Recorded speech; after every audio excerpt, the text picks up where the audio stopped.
Hello everyone, it is a Saturday night and I took a nap at 5 o'clock, which was a bad idea because then I just woke up at like 9 p.m. and I wasn't sure if it was 9 in the morning or 9 at night for a bit, and I spent about 30 minutes wondering whether or not I should just go back to sleep and sleep through the night or if I should get up. And I got up and I'm eating some ice cream, and I've been wanting to make a video, and it's sort of been like analysis paralysis when it comes to my YouTube channel, a lot, and I have been just basically coming up with a bunch of ideas, but trying to really get focused. And I think that my August 30-day challenge of doing a video every day was really good for me because I really just was able to prove to myself that I could do it. And basically, I've gotten a lot of subscribers in the recent months. In like 2 months, it has basically more than tripled since a couple months ago, which I'm very grateful for. And so I sort of wanted to make just sort of an introduction video about who I am and things like that, because I have a lot of new subscribers, and it's very important to me to have a relationship with my subscribers, because this isn't just about me making content because I want to, although that's part of it too. I think that the best creators and the best influencers and thought leaders in any of their respective fields, it's about having a conversation and a collective conversation, and YouTube is just one way in order to get your message out to multiple people at once. And so I don't really view it as this is me trying to get attention from people. I view it as trying to start a conversation with multiple people at once, but that doesn't mean that I don't value each and every one of the people that I'm having that conversation with. And I've also found that as I'm getting more comments, it's harder for me to respond to each person thoughtfully and engage with them.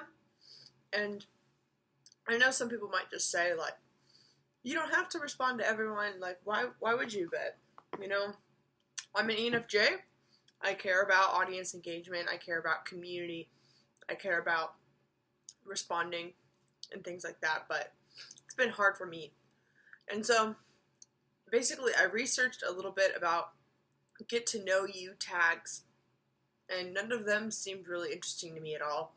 And the first thing that came to my mind was this New York Times article that I read probably 3 years ago now. Let's see. It came out in, it's 2.5 years ago. It came out in January 2015. The 36 questions that lead to love. And no, I'm not trying to fall in love with you. But what I liked about these questions was that they were developed by a psychologist in order to spur vulnerability. And there's this article, I'll link it below. But the whole point of these questions was to find somebody and to ask each other them. And the whole point was that you're supposed to feel like you have a bond with them. You're supposed to feel connected to them because you were vulnerable. And I'm a firm believer that being vulnerable is a great way to lead to connection. And what I've realized recently too, even, is that a lot of things that I think are vulnerable aren't really vulnerable, because a lot of the way that ENFJs naturally are, society thinks is vulnerable and difficult when we don't. So, for example, sharing my honest feeling with someone. 9 times out of 10, someone's going to say that's a very vulnerable thing to do. But to me, I don't feel vulnerable. I don't feel weak when I'm doing that. I feel strong and I feel the most myself when I'm doing that. What makes me feel vulnerable and weak is staying home on a Saturday night crying myself to sleep. What makes me feel vulnerable and weak is whenever I feel like I have to play it cool or subdue myself. I don't know. Like, there's a lot of things, or making me feel vulnerable. I feel vulnerable basically whenever I have to sit with my emotions that I find to be irrelevant, and when I feel like they're maybe holding me back from my purpose. Those sort of emotions make me feel vulnerable. Sharing how I feel and what I think doesn't make me feel vulnerable. And I've had to sort of realize that there are different ways of being vulnerable. And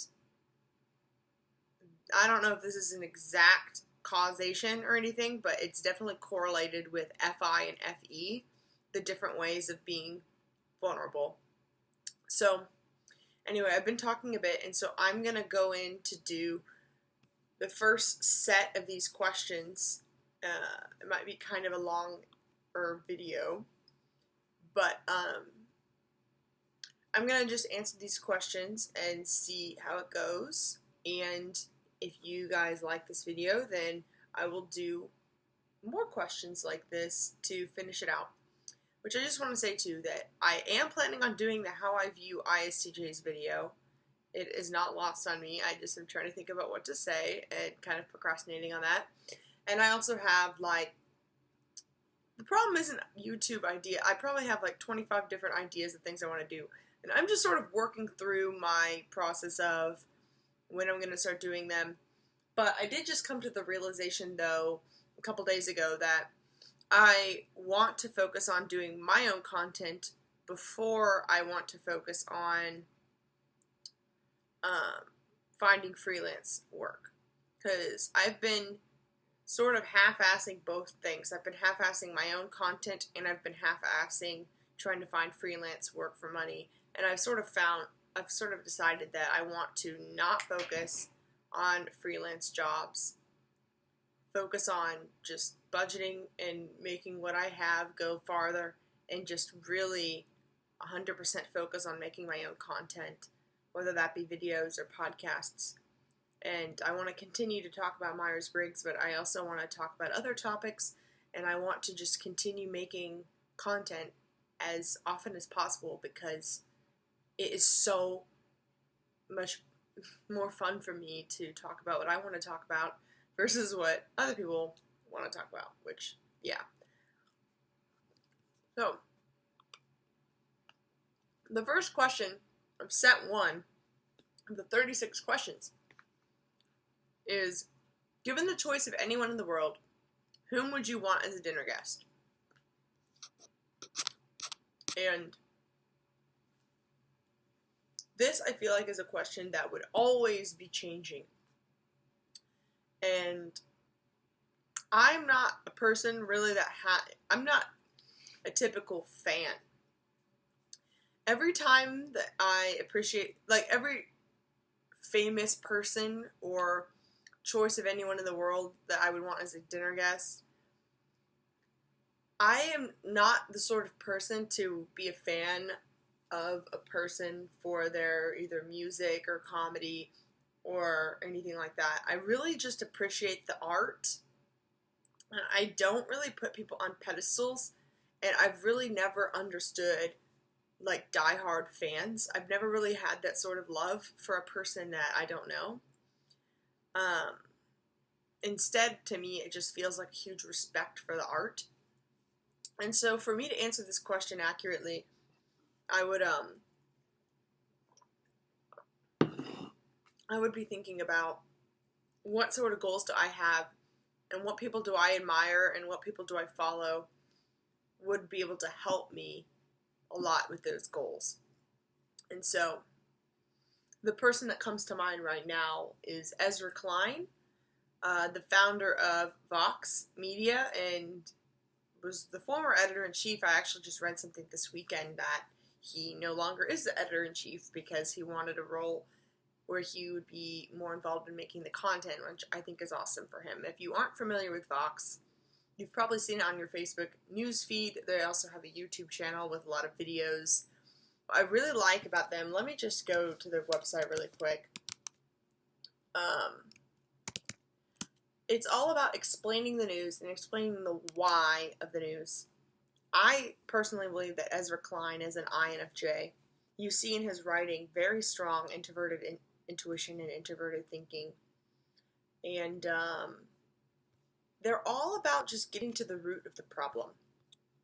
And also, they've been criticized as being a little bit partisan, or a little bit like their news is it sometimes has like opinions in them. But I personally believe, like, as a journalist, the way that journalists and news media is going, I really believe that showing your personality and showing taking a stance on things is important nowadays, because I think it's easier to trust if you personify yourself. And in the information age, there's going to be news for everyone. There's going to be news for all sorts of people. There's going to be almost like a democratization of information and news, and there's not going to be just the CNN or the MSNBC or the Fox News. There's going to be very personalized ways of looking at what's going on, and in order to stay relevant, you're going to have to tug at something emotional in the person. And I think that taking a stand every once in a while, I think it's more important basically for the news media to be transparent versus objective, because I think objectivity is a myth, and I would much rather someone show me exactly where they stand and then take it with a grain of salt. And so it says, Vox explains the news. We live in a world of too much information and too little context. I think I agree. There's not enough context and a lot of cable news. And then there's too much noise and too little insight. Vox journalists candidly shepherd audiences throughout politics, policy, business, pop culture, food, science, everything else that matters. And their content really does go viral, and it has, in a sense. Like, they had an article about why LaCroix is suddenly so popular, and it basically talked about sparkling water in general and how it's just everywhere now. And it's because, basically, everyone drinks soda, and now a bunch of people that are growing of age that grew up on soda are realizing how bad it is for you, and they're, like, trying alternatives. And hello, me. I drink LaCroix all the time now. And I used to be obsessed with Diet Coke. And it's interesting how they could just have this, it's like they spot something that is going on in culture, and then they just talk about it. And in a traditional news standpoint, that wouldn't be newsworthy. In a traditional newsroom, that wouldn't be newsworthy. And I really would like to answer question number one, to sit down with Ezra Klein and ask about what made him successful in doing that, because I want to do something similar. I don't know if I want to talk about politics or business, but I definitely like the idea of hitting at the root of things, in being somebody that shares information, but also is allowed to be a person and isn't just regurgitating it like a robot, like this just in, this just happened. Like, that's not fun for me. I like to contextualize things, because I think that the point is that people aren't going, we don't have the privilege in our busy lives to be able to learn about every topic. And so you want there to be an expert who can contextualize things for you, because I think it's too much to put it on the public to figure it out. And I in a lot of senses, like, if you just say, this study came out, this study came out, this study came out, as all these different news stories, and you aren't saying the broader conversation of what this is in, then it's really hard, because people more likely than not are just going to read one news story. They aren't going to go research the whole topic. They're going to just see what's ever on their phone, or what's ever on their computer. And it's a lot bigger than this. And people don't have the time nor the care to research properly an entire topic. And so having a longer form explanatory, contextually based story, especially one that is interesting and easy to digest, that is extremely important to me. So anyway, I'm moving on to question 2, but number 1, right now the person that I would want to meet with would be Ezra Klein, based on my career goals, how I admire him, and what stage I'm at in life. Number 2, would you like to be famous, and in what way? I thought about this a lot, actually, because whenever I was a kid, I did ballet, and then I did theater and choir, and basically from age 5 to 18, I wanted to be on Broadway, and I'm just a total ham, on stage. I just feel alive on stage. And I think it's because I'm a dramatic, expressive person, and musical theater really fits with that, because you're expressing the totality of the emotions, and you're just letting it all hang out there, and I really like that. But let me look up the definition of famous, honestly.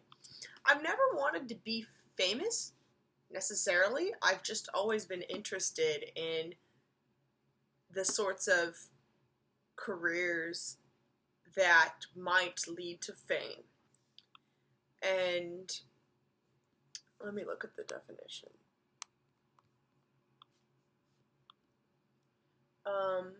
Famous means known about by many people.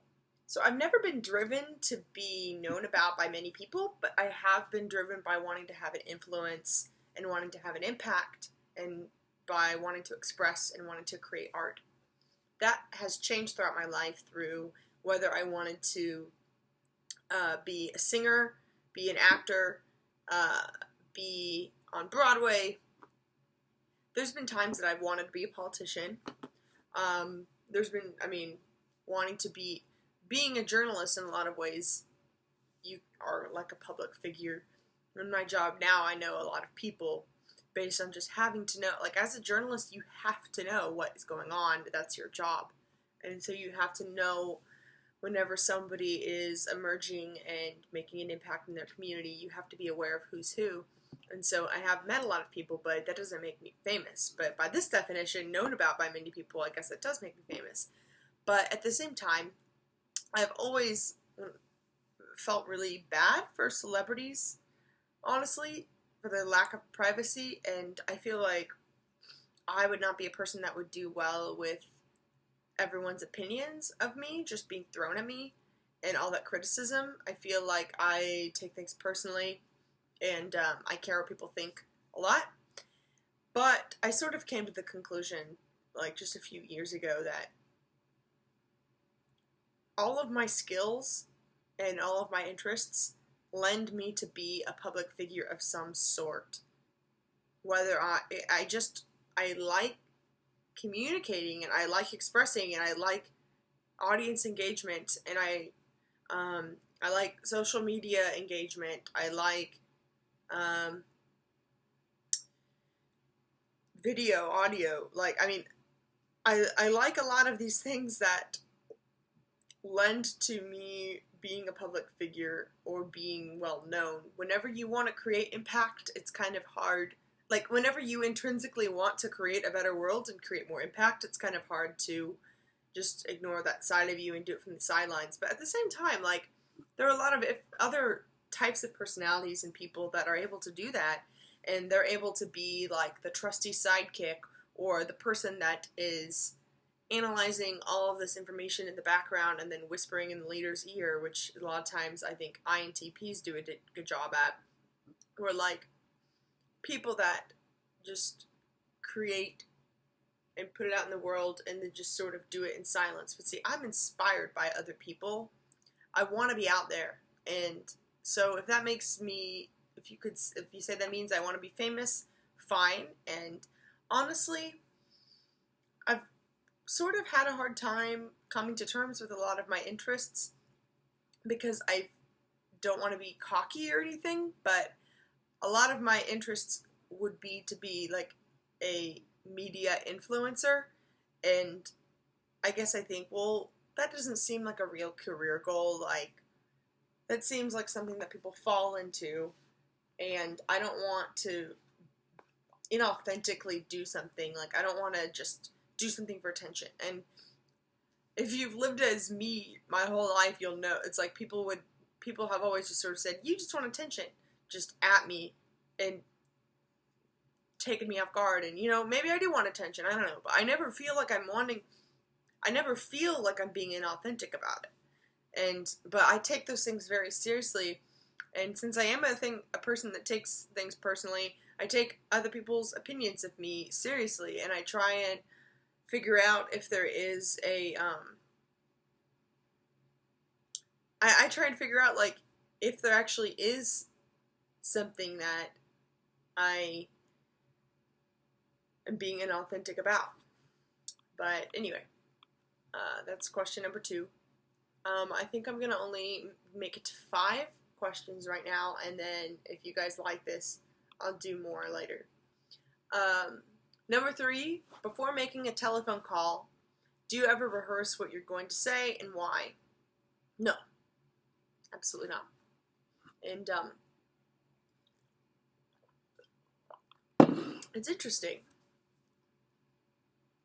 So I've been dating someone the past month, which is kind of why I haven't been as motivated to put anything on YouTube, because I've been busier. But anyway, this guy's an ISTP, and I've really been noticing how much I don't think before I talk. And mostly because how often he thinks before he talks. And no, I would never in a million years think about what I'm going to say before I get on the phone. But maybe I should, honestly, more. Because I don't know why I felt the need to share that. I'm nervous and embarrassed about my feelings. Anyway, I'm not going to go into that. But, yeah, I probably should think before I speak a little bit more, because I've been thinking about how I don't communicate as clearly as I could whenever I say the first word that comes to mind versus the best word. And sometimes it takes silence and it takes thoughtfulness to come up with that. And I do that when I'm writing. But I think I rely on tone and I rely on my expression a lot when I'm communicating. And I think I take for granted that I sound friendly and I sound harmless when I talk, so at least I think so. That I don't really overthink what I say. 4, what would constitute a perfect day for you? The perfect day for me would probably be waking up in somebody's arms I really cared about, but not sleeping in too late. Waking up, making coffee. I'm assuming this is a Saturday or a weekend, because either this is a Saturday or a weekend, or this is my perfect life where I work for myself, which I want to work for myself. I want to be creating my own content and just being creative all day long. Like with creating a newsletter, or interviewing someone for a video, or whatever. But so my perfect day would be probably talking with a partner over coffee about goals for the day, and then either working collaboratively with that partner, or with a best friend, or with a co-founder of some sort, or by myself. And I would want to be like in the zone until noon, working on something that I love, that I feel like is my purpose. And either my partner could be in the room, working on their thing, working with me. that changes. Sometimes I feel like I want to be alone when I'm working on things. Sometimes I like collaborating. But I would definitely want to be just working nonstop for a few hours. And then the perfect day would be to either have a really awesome home-cooked meal of pasta, probably, or go out somewhere with a friend. And then, honestly, okay, if I'm being honest, I would say that the first half of the day, I would want to probably be working alone, and then the second half of the day working collaboratively. A perfect day, I would probably want to be outside with weather similar to how it was today in Kansas City, like 75 or something, very nice out. I would maybe want to work outside a little bit, or maybe I would want to either with a partner on a date or with a group of friends or with one friend. I would probably want to go to like a happy hour and just like talk about our lives and our goals. I really just like having deep conversations, and I don't really have any specific things that I think are fun things to do besides just getting to know other people, which some people might say is kind of intense. I don't know. But I would probably want to just like be on a patio somewhere with like a drink or coffee or french fries to snack on, or just like something to just sort of snack on and just talk. I also just really like music, so maybe part of my perfect day would be going to see a band that I've followed for a long time in the evening with friends or something. Yeah, so a perfect day for me would consist being with someone I love, expanding my mind, being with someone who challenges me, like feeling rested, feeling like I'm working toward my goal, feeling productive, being able to enjoy arts and culture, being able to enjoy friends. Yeah. And question number 5, when did you last sing to yourself or to somebody else? I sing probably every day, honestly. Not as much as I used to. Like I said, I had been singing for a long time. I used to be in the Kansas City Symphony chorus, and I am still sort of looking for a choir that might fit my needs. I'm trying to figure out, like, how much do I want to value music right now in my life, because it's always been something that was really important to me. But I sing almost every day, like in the car or something, to songs. But I don't sing.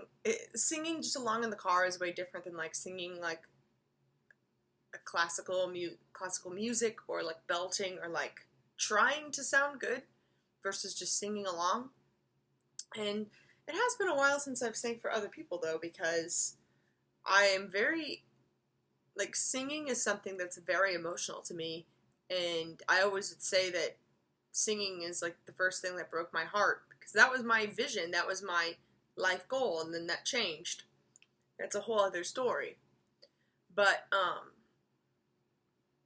for me, that was very hard for me when that changed, and it was a huge part of my life, and then it's not. And it's a very, very emotional, deep part of who I am, like music especially, but singing even more so.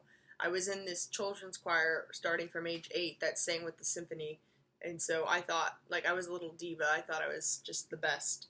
Like, I learned, like, how to read music, how to sight read, like, music theory, and now, like, a lot of friends will, sorry, I'm chewing, bad idea. I don't know how people on YouTube do those, like, mukbang things where they're eating, talking, like, how? Like, do you need a friend or something to go with you so that you could talk whenever they're eating, or what? I don't know. Anyway, I have a lot of friends that will be like, oh, like, you should go do karaoke with me. And I'm very worried about karaoke because I feel like I'm a good enough singer that it would be awkward for me to be singing there. But not so good that I'm gonna be like better than the original. If I was better than the original, then I would be doing it professionally. It's like, I feel like I'm in that awkward stage where it's like, I'm way better than anyone else there, but I'm not better than the original. I'm not good enough to be professional. And this is probably just my own, I know that this is my own, like, ego and fear talking and all that, but that's at least my logic, is that I feel like, why would I do karaoke? Because I'm in this awkward thing where, like, I'm not going to sound good because it's not going to compare to the original, and I'm going to sound way better than anyone else there, so it's just going to be awkward for everyone. But I don't know why, it just feels awkward for me, and, yeah. But I probably need to get over that, because I feel like it might be fun. Like, I had a karaoke machine when I was a kid, and I would just, after school, just go down there for hours, just song after song, just keep singing them. And I had like a Britney Spears and Christina Aguilera like CD, that like karaoke CD, where I like sang all the songs and everything. But yeah, and I sang it at like every single talent show. So I used to just be really ballsy about that stuff, but I guess not anymore. So yeah, well, these are top 5 questions. I was gonna go all through number 12, but I think this video is getting kind of long, and I wanted to just sort of introduce myself, and I think that maybe once a week I want to do videos like this where I am just talking about myself, and then also interspersing, is that a word? I don't know. Weaving in, you know, my Myers-Briggs stuff and other things like that as well, but I feel like this is important too, and hopefully you found it interesting. Thank you so much for watching this video, and I hope you had a lovely Saturday evening.